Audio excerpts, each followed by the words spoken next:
নমস্কার বন্ধুরা, সকলকে পরিপাশা চ্যানেলে স্বাগত। আশা করি সকলেই ভালো আছেন। বন্ধুরা, আজ খুব গুরুত্বপূর্ণ একটা বিষয় নিয়ে আলোচনা করতে চলেছি, যে বিষয়টা সকলেরই না জানলেই নয়। কেননা ক্লাস 10 পাস করার পর বাচ্চা যতক্ষণ না কোনো একটা কোচিং সেন্টারে ভর্তি হয়, ততক্ষণ পর্যন্ত বাবা মায়ের চিন্তার শেষ থাকে না এবং তার ভবিষ্যৎ নিয়ে বিভিন্ন রকম অনিশ্চয়তা তাদের মনে উদয় হয়। আমরা সকলেই জানি যে বর্তমানে ভারতবর্ষের এমন অবস্থা যে কোচিং সেন্টার সকলেরই দরকার, এমন একটা অবস্থা তৈরি হয়েছে। বিনা কোচিংয়েও পড়াশোনা করে অনেকে সফল হয়েছেন, কিন্তু বেশিরভাগটাই কোচিং সেন্টারের বিভিন্ন রকম আমরা কিন্তু অ্যাড বিভিন্ন জায়গায় দেখতে পেয়ে থাকি, এবং তাতেই আমাদের মনের দরজায় অজান্তে কড়া নাড়ে এই কোচিং সেন্টারে প্রশিক্ষণের ব্যাপারটা। আইএস আইপিএস থেকে মানে ইউপিএসসি পরীক্ষা থেকে শুরু করে ক্লাস 10th যেটা বোর্ড পরীক্ষা, সেই সমস্ত ক্ষেত্রেই কিন্তু বিভিন্ন রকম কোচিং সেন্টার ব্যাঙের ছাতার মতো বর্তমানে আমাদের ভারতবর্ষে গজিয়ে উঠেছে। এবার সেই কোচিং সেন্টার নিয়ন্ত্রণে কেন্দ্র নির্দেশিকা জারি করলো। সরাসরি কেন্দ্র এবার হস্তক্ষেপ করলো এই কোচিং সেন্টারগুলির ব্যাপারে। পেশাদার কোর্সের জন্য প্রশিক্ষণ প্রদানকারী কোচিং ইনস্টিটিউটগুলিকে এখন কেন্দ্রের তালিকায় নিবন্ধিত হতে হবে। শিক্ষা মন্ত্রণালয় কর্তৃক প্রকাশিত একটা বিজ্ঞপ্তিতে বলা হয়েছে, এই তালিকায় 16 বছরের কম বয়সী শিক্ষার্থীদের নথিভুক্ত করা যাবে না বা অতিরিক্ত ফি নিতে পারবে না কোনো কোচিং সেন্টার। সর্বশেষ নির্দেশিকা অনুসারে শিক্ষার্থীদের মনস্তাত্ত্বিক ও মানসিক স্বাস্থ্য সহায়তা প্রদান করা হবে এবং অগ্নি নিরাপত্তা ও ভবন সুরক্ষার নিয়ম মেনে চলতে হবে। এই সমস্ত নিয়মগুলি কিন্তু সমস্ত কোচিং সেন্টারকে মেনে চলতে হবে। কোচিং সেন্টার 2024-এর নিবন্ধন ও নিয়ন্ত্রণের নির্দেশিকা মঙ্গলবার প্রস্তুত করে যথাযথ ব্যবস্থা নেওয়ার জন্য সমস্ত রাজ্য ও কেন্দ্রশাসিত অঞ্চলের মুখ্য সচিবদের কাছে পাঠানো হয়েছিল। যদিও কয়েকটি রাজ্য ইতিমধ্যেই কোচিং ইনস্টিটিউটগুলিকে নিয়ন্ত্রণ করার আইন প্রণয়ন করেছে, জাতীয় স্তরে একটা উদ্বেগ উত্থাপিত হয়েছিল যে ক্রমবর্ধমান সংখ্যার অনিয়ন্ত্রিত প্রাইভেট কোচিং সেন্টারগুলি অতিরিক্ত ফি আদায় করে ছাত্রদের ওপর চাপ সৃষ্টি করে, যার ফলে এই সমস্ত ছাত্ররা অনেকে আত্মহত্যা করতে বাধ্য হয়। সম্প্রতি গত বছরের নভেম্বর মাসে বিষয়টি সুপ্রিম কোর্টে গিয়েছিল, যখন একজন দুস্থ পিতামাতা অনিরুদ্ধ নারায়ণ মালপানি রাজস্থানের কোটায় দেশের যুবকদের প্রাণহানি রোধ করার জন্য নির্দেশিকা বা যে কোনো ধরনের অভিধান চেয়ে শীর্ষ আদালতের কাছে গিয়েছিলেন। নির্দেশিকাগুলিতে বলা হয়েছে, শিক্ষার্থীদের উপর উচ্চ প্রতিযোগিতা ও একাডেমিক চাপের কারণে কোচিং সেন্টারগুলিকে শিক্ষার্থীদের মানসিক সুস্থতার জন্য পদক্ষেপ নেওয়া উচিত ও শিক্ষার্থীদের উপর চাপ না দিয়ে ক্লাস পরিচালনা যাতে করা যায় সেদিকে কিন্তু নজর দিতে হবে। এছাড়াও তাদের অবিলম্বে হস্তক্ষেপ করার ব্যবস্থা নেওয়া উচিত। শেষের দিকে নথিতে বলা হয়েছে যে মানসিক চাপ ও বিষণ্ণতার সমাধানের জন্য শিক্ষার্থীদের কাউন্সিলর ও মনোচিকিৎসামূলক পরিষেবা প্রদানের জন্য কোচিং ইনস্টিটিউটগুলিকে পরামর্শদাতা ও অভিজ্ঞ মনোবিজ্ঞানীদের জড়িত করার জন্য উৎসাহিত করা হয়েছে। এটি মানসিক স্বাস্থ্যের প্রচারের জন্য একটি কাঠামো তৈরি করেছে, যা মানসিক সুস্থতা, দৃষ্টিভঙ্গি ও আচরণ, মনোসামাজিক সমস্যা ও গুরুতর সমস্যা বা মানসিক ব্যাধি থেকে শুরু করে সমস্ত সমস্যাগুলির মোকাবিলা করার জন্য ইনস্টিটিউটের প্রয়োজনীয় হস্তক্ষেপের স্তরটি নির্দিষ্ট করে। রাজ্যের মনোনীত কর্তৃপক্ষের সাথে পূর্বে নিবন্ধন করা কোচিং সেন্টারগুলি চালানোর জন্য একটি প্রয়োজনীয় নির্দেশিকা থাকবে।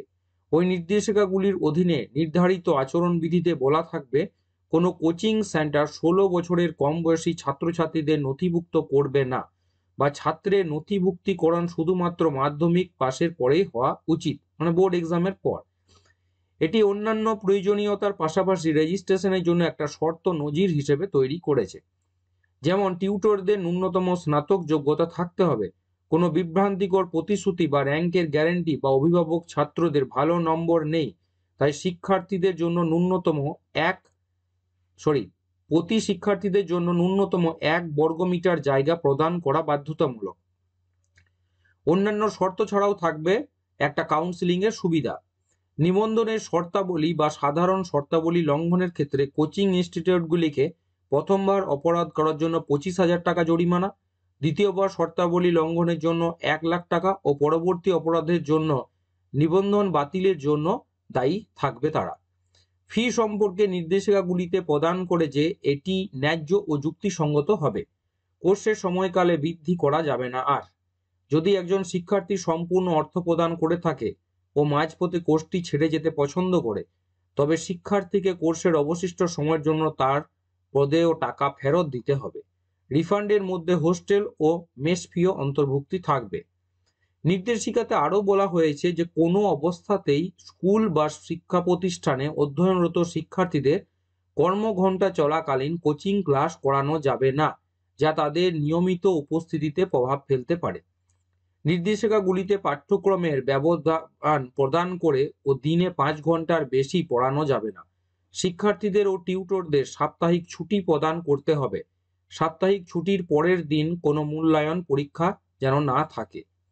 ইঞ্জিনিয়ারিং ও মেডিকেল ইনস্টিটিউটে ভর্তির বিকল্পগুলি ছাড়াও নির্দেশিকাগুলির জন্য এই জাতীয় কেন্দ্রগুলিতে ছাত্রদের মধ্যে চাপ কমাতে ও ছাত্রদের সামর্থ্য মূল্যায়ন করার জন্য ছাত্র অভিভাবক উভয়ের কাছে বাস্তবসম্মত প্রত্যাশা জানানোর জন্য ছাত্রছাত্রীদের অন্যান্য কর্মজীবনের বিকল্পগুলি সম্পর্কে তথ্য দিতে হবে কোচিং সেন্টারগুলিকে। শিক্ষা মন্ত্রকের উচ্চ শিক্ষা বিভাগের উপসচিব দেবেন্দ্র কুমার শর্মা কর্তৃক জারি করা প্রতিবেদনে তিনি বলেছেন, আমাকে নির্দেশ দেওয়া হয়েছে যে দেশে অনিয়ন্ত্রিত প্রাইভেট কোচিং সেন্টারের সংখ্যা ক্রমবর্ধমানভাবে বৃদ্ধি পাচ্ছে। ডাউন পলিসি বা প্রবিধান এই ধরনের কেন্দ্রগুলি শিক্ষার্থীদের কাছ থেকে অতিরিক্ত ফি নিচ্ছে, ছাত্রদের উপর অযাচিত চাপ সৃষ্টি করেছে, যার ফলে শিক্ষার্থীদের আত্মহত্যা, অগ্নিকাণ্ড ও অন্যান্য দুর্ঘটনার কারণে মূল্যবান প্রাণহানি ঘটছে। শিক্ষা সংবিধানের সমসাময়িক তালিকায় পড়ে, তার ভিত্তিতে কেন্দ্র ও রাজ্যগুলি আইন প্রণয়ন করতে পারে। বর্তমানে কিছু রাজ্যের প্রাইভেট কোচিং ও টিউশন ক্লাস নিয়ন্ত্রিত করার জন্য একটা আইনি কাঠামো রয়েছে।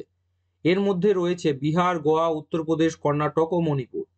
কোটায় ক্রমবর্ধমান আত্মহত্যার পরিপ্রেক্ষিতে রাজস্থান সরকার রাজস্থান কোচিং ইনস্টিটিউট নিয়ন্ত্রণ বিল 2023 নামে অভিহিত করে এই সংক্রান্ত একটা বিল গত বছর প্রেরণ করেছিল।